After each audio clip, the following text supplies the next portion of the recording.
What's going on, everybody, and welcome back to another Black Ops 6 video. I'm just going to come out and say it. Treyarch finally listened to the community and gave us some feedback as well as some interesting patch notes.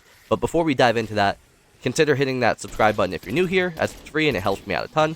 Maybe consider hitting that like button if you like the video, or the dislike button if you don't like the video. All the same, it helps me find a place in the YouTube's algorithm. Without further ado, let's get into it. So today, Treyarch actually tweeted out, "Hey everyone, we have a handful of zombie updates live today. TLDR, they are reverting changes from January 3rd that nerf fun," which is a very interesting way of putting it, giving the Shadow Rift 4 new buffs, which is good, fixing some annoying leftover bugs, also very good, and updating Deadlight Greenlight in weeks 2 and 3. So that is very good all across the board.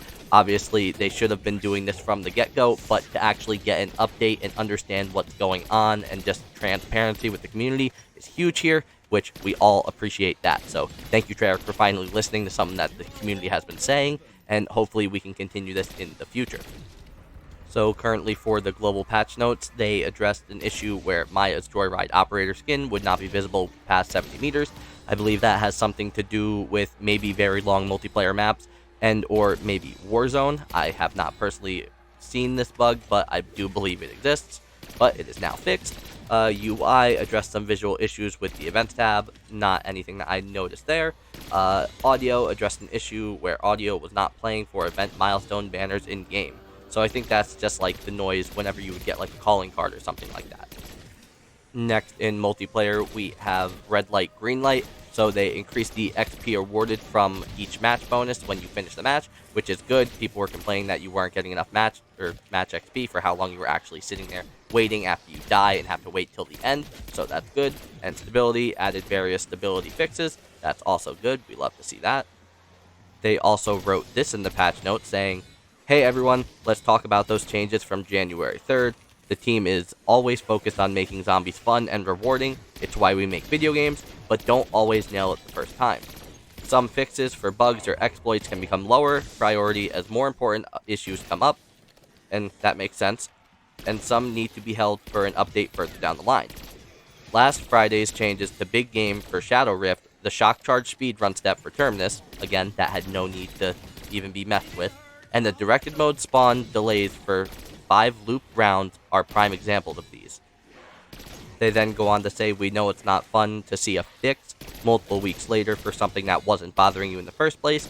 Again, I think they're referencing the Terminus speedrun thing, because again, for a lot of people, that did not affect anyone. If anything, all that did was hurt the speedrunning community.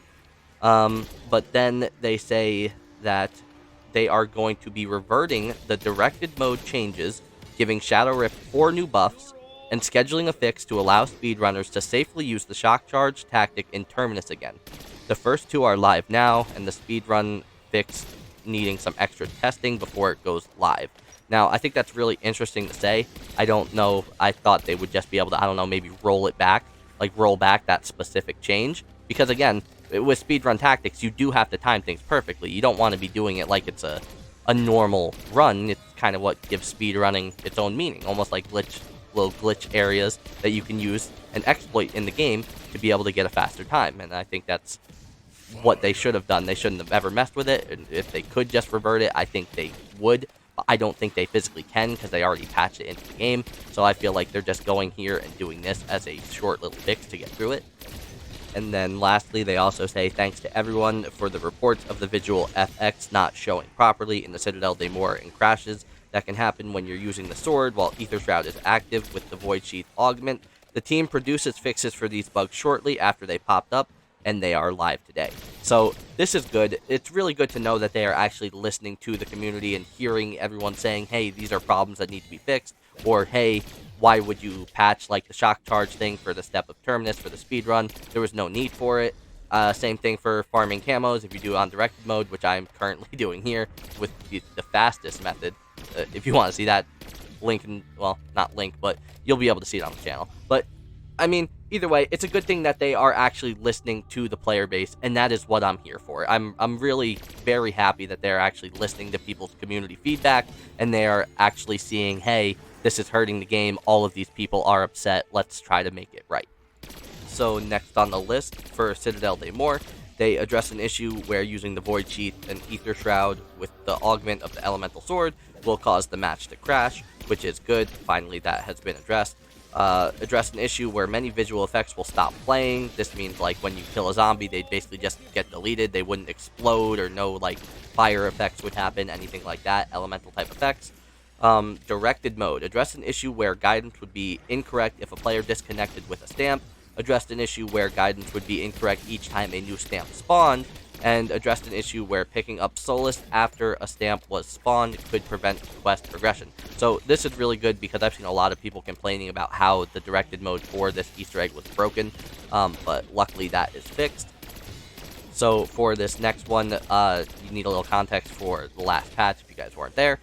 Basically what they did is they would make it so if you were on the same round 4 or 5 rounds in directed mode, there would be a 30-second delay before zombies would actually start spawning in. So with this, they actually removed the extended time between rounds and the delay between spawning zombies after 5 looped rounds at the round cap. So basically, they just undid the change that they did last time, which is good because a lot of people were upset. This is, as of right now, the best way to farm camos before this other method. But, I mean, either way, it's still good to have. So the next thing is for ammo mods, specifically Shadow Rift. So basically, last time they nerfed Shadow Rift into the ground, it used to be the only ability with the big game augment that it would actually insta-kill any elite that you hit with it. I don't think it still does. I still believe they didn't revert that change, but they did buff it a little bit by 4 times just to make it so that it is more viable and usable. So basically what they did is they did normal enemy activation rate increase from 15% to 20%, special enemy activation rate increased from 5% to 7%, and elite enemy activation rate with big game augment equipped has been increased from 5% to 7%, and the overall cooldown of it has been decreased by 25%, which is good. I mean, I don't think they should have changed it because it has been in the game for months, but it doesn't really matter. I mean, they're going to do what they're going to do, so at least we got a nice couple buffs out of it. After that, they go on to say that the big game augment for Shadow Rift was never intended to one-shot elites, but we know it worked like that for months, and we heard you about this latest change, taking too much away from Shadow Rift overall, so they've added 4 buffs to make Shadow Rift activate more frequently and make it more powerful, including 25% cooldown reduction to keep it powerful and fun to use, which is good because honestly, if they didn't do this, I would see almost no use of actually using the Shadow Rift ammo mod unless it does more damage, like elemental damage to an elite enemy. Next, they also added limited time highlights / adjustments. So for Deadlight Greenlight, they added Liberty Falls to the map selection for zombies. They also increased the round cap to 20 instead of 10 before exfil, which a lot of people were complaining that the game mode was way too short and that there was no point of it. With the launch of Deadlight Greenlight, we wanted to ease players into the limited time mode with a single map and a 10-round cap before exfil to make sure the majority of players got a chance to be successful without feeling they needed gobblegums to survive. Basically a bite-sized experience that's not too punishing. Looks like it was too easy and over too soon for a lot of you. I agree, and a lot of the community agrees because they did not like this mode, especially considering it was only till round 10. It just made it feel like it wasn't worth playing. They also said starting today they've added Liberty Falls as well to the map selection and extended the round cap to 20. After that, we'll plan week 3's round cap extension based on how crazy the community wants the challenge to get. So I think that's really interesting, and I think that's huge. That's them listening, saying, hey, you guys think this is too easy? Fine, then wait till week 3, and depending on how well you guys do, they could make it an insanely crazy challenge. Maybe there'd be a round cap of like 40, maybe even 50. But until then, we won't know, so let's move on to what we have next. And the last thing that we have to go over is stability. Various stability fixes. Sometimes bugs appear fixed in testing, but turn out to still be an issue in the live game after the patch notes goes out. That's huge, especially considering that we've been having issues with like the Ether Shroud thing that they said they fixed, or with the vermin double tapping people that they said they fixed, but now everything should be good. So it says that this sucks for everyone involved and it can lead to an inaccurate patch notes, which we never want. The vermin double attacking bug is one of these, and like the terminus speedrun fix, the proper solution for it unfortunately can't be implemented as quickly as some of the other items listed above. Look for both of these fixes in Season 2 that launches January 28th. So, I mean, that's huge. It's good that they're telling us these things. It's to get a better understanding and to feel for them. And honestly, I do. I do appreciate that they reached out and said something. I think that brings major amounts of trust back to the Call of Duty community. I'm surprised they didn't go over XP rates, honestly, if I'm being honest, because I think that's something that really needs to be addressed, because it feels like it is just flat out lying. I feel like they have to say something for it. Even if it's an apology, something, anything to make that known that they know that that was an issue or could be an issue in the future. But otherwise, I hope you guys enjoyed this video. If you guys do, consider hitting that like, subscribe button or that dislike button if you guys didn't like the video. And stay tuned for the next Zombies update. But until then, I will see you guys in the next one. See ya!